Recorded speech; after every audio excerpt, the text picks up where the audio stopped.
Salut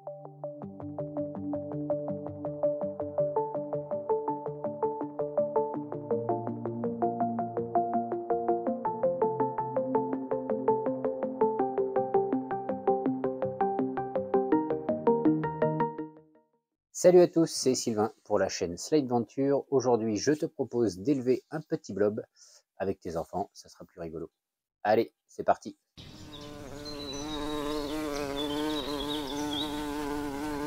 Donc on se retrouve dans cette nouvelle vidéo pour parler de blob. Alors si tu n'as jamais entendu parler de blob, je vais te faire une petite synthèse de ce qu'est un blob.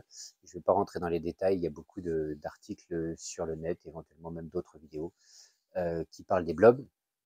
Et puis ensuite, on parlera de comment élever un blob, et puis je te montrerai un petit peu ce que j'ai fait.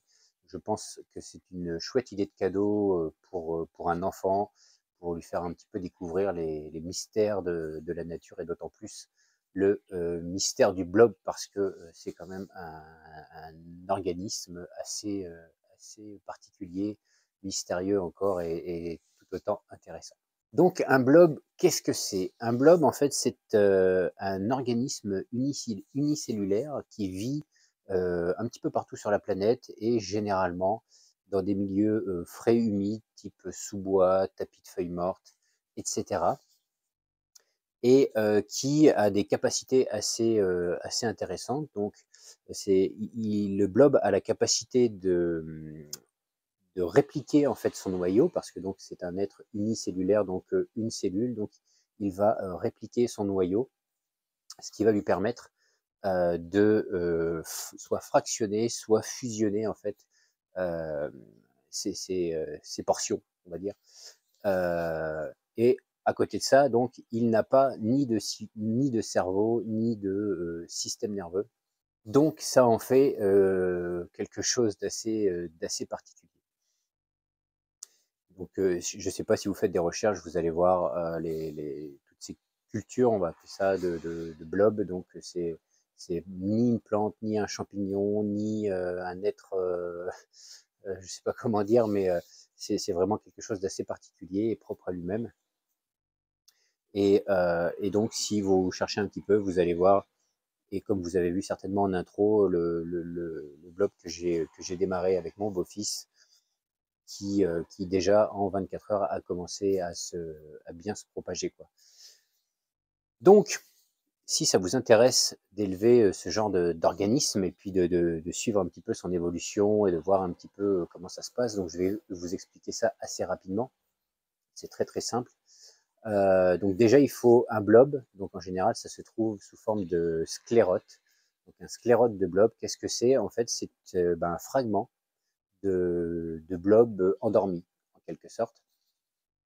Donc on trouve ça un petit peu partout sur internet, il y a des sites spécialisés, il y a des particuliers qui en vendent.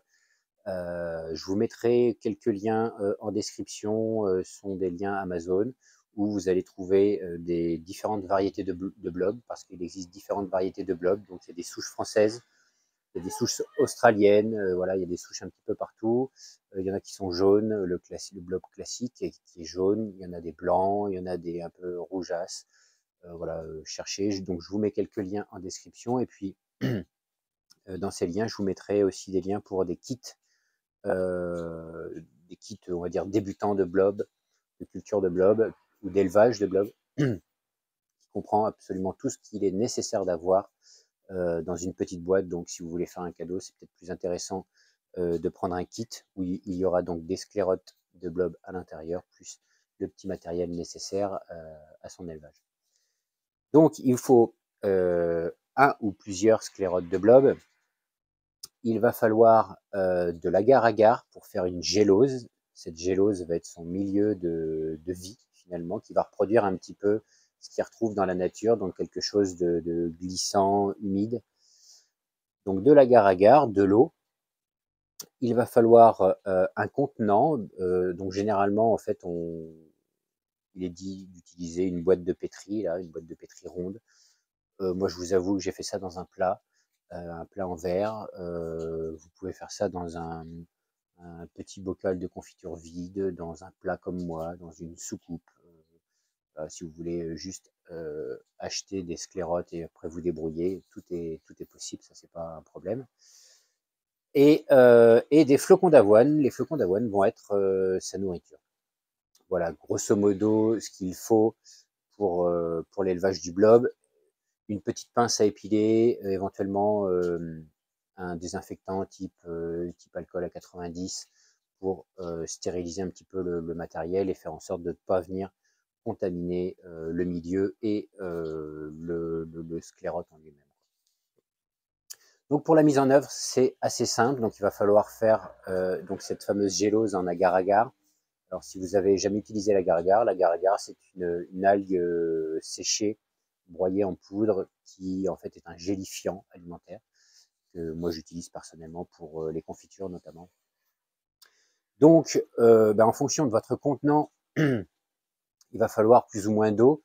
Donc il faut une quantité suffisante pour, je dirais au minimum, faire au moins 5 mm de gélose dans tout le fond de votre récipient. Donc si vous avez acheté plusieurs sclérotes, vous pouvez prendre plusieurs récipients. Donc il va falloir jauger, voilà, la quantité d'eau est à définir en fonction de votre contenant. Moi dans mon plat j'avais fait 1,5 litre et je m'étais pas embêté, j'avais mis 4 grammes d'agar-agar pour être sûr que ça prenne bien. Donc voilà, vous pouvez partir sur ces dosages là, vous serez tranquille, à peu près 1,5 litre d'eau pour 4 grammes d'agar-agar.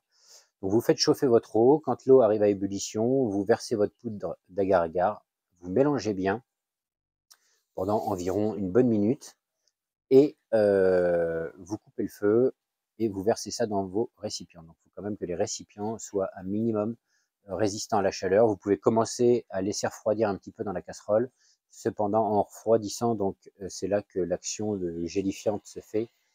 Donc il ne faut pas attendre trop non plus. Donc idéalement, prenez quelque chose en verre, un contenant en verre qui supportera la chaleur. Donc on verse sa gélose encore liquide dans ces récipients et puis on laisse refroidir.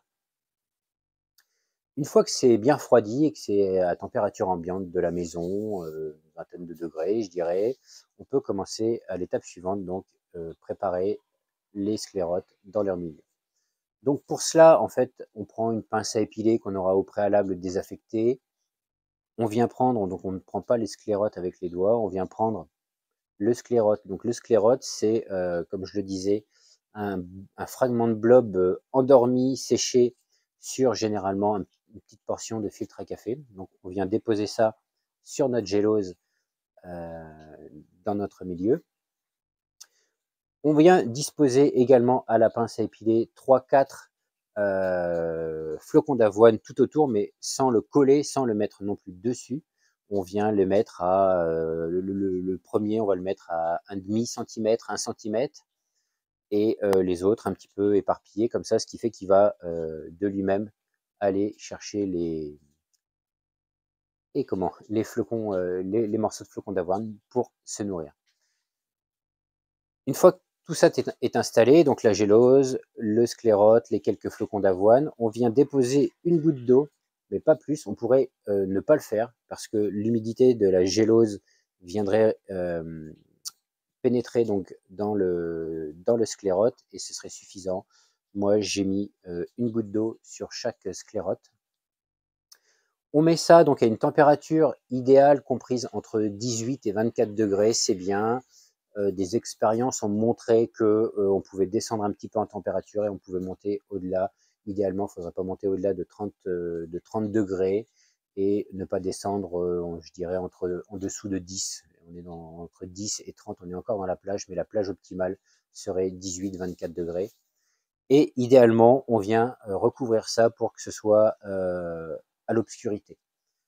Il semblerait également que le blob puisse vivre à la lumière sans problème ou être exposé à des moments de la journée à la lumière sans problème.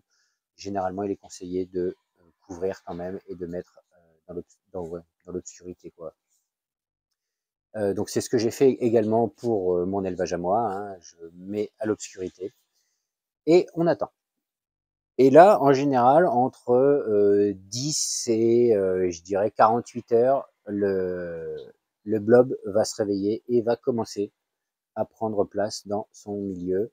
et son environnement, donc sur cette fameuse gélose, et essayer d'aller récupérer les petits flocons d'avoine pour aller se nourrir. Donc, je vous mets une petite vidéo ici de ma culture, donc qui a été filmée 24 heures après. Donc 24 heures après, j'ai été assez surpris de l'évolution qu'avait pris le mien. C'était déjà assez colossal, vous allez voir. Et même déjà, donc je crois que je n'ai pas filmé, d'ailleurs, mais au bout de, que je dise pas de bêtises, 10 heures, on commençait à la loupe à voir les premiers filaments sortir du sclérote et commencer à se propager sur la gélose. Voilà. Donc après, il existe aussi des choses amusantes, des choses qui vont permettre des petits labyrinthes à blob, parce que ils ont cette capacité d'apprentissage, donc il viendra suivre ces petits labyrinthes en plastique. Si je trouve des liens d'accessoires pour élevage de blob, je vous mettrai tout ça en description, vous trouverez tout.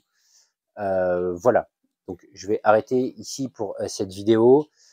Si le sujet vous intéresse, on pourra faire des vidéos pour voir l'évolution de mon blob en ce moment. Donc moi j'en ai mis 2 dans le même plat. Le but était donc déjà d'avoir une belle surface et puis de pouvoir les faire se fusionner, parce qu'ils ont cette capacité à se fusionner, et voir un petit peu ce que ça va donner avec le temps. Donc attention également, le blob peut croître assez rapidement quand même, donc voilà, il faut le surveiller un petit peu tous les jours, qu'il ne déborde pas et qu'il vienne empiéter le meuble sur lequel est posé le récipient, parce que c'est quelque chose qui va tâcher assez facilement. Donc le surveiller, éventuellement le fragmenter si ça devient trop important. Il faut savoir que le blob peut être neutralisé, on va dire ça comme ça, à la chaleur ou avec le sel. C'est-à-dire que si vraiment vous voulez l'anéantir, je vais dire ça comme ça, vous pouvez disposer du sel ou faire un petit feu et puis tout mettre au feu pour l'anéantir complètement. Voilà, ce serait assez dommage, mais c'est possible. Éventuellement, je vous ferai une vidéo plus tard de comment on multiplie et on peut partager des blobs, donc des sclérotes avec des gens, éventuellement, si ça vous intéresse. Mais pour cette vidéo, je m'arrête là. Voilà, je trouvais que c'était une bonne idée de cadeau pour un enfant à Noël. Alors, pas un enfant trop jeune quand même, hein. Moi, j'ai un beau-fils qui a une dizaine d'années et qui est complètement geek, mais qui a découvert le blob et a été passionné. Donc, on s'est dit, bon, on va lui offrir un blob et puis on va faire avec lui cet élevage. Et du coup, ça le sort un petit peu des écrans, des jeux vidéo, etc. Et donc, ça lui fait une petite initiation à ce que c'est qu'un blob, cet être vivant qui existe aujourd'hui dans la nature. Voilà. Si vous avez aimé cette vidéo, encore une fois, n'hésitez pas à mettre un petit pouce, à vous abonner, activer la cloche. Je vous en remercie. Je vous dis à la prochaine. Salut!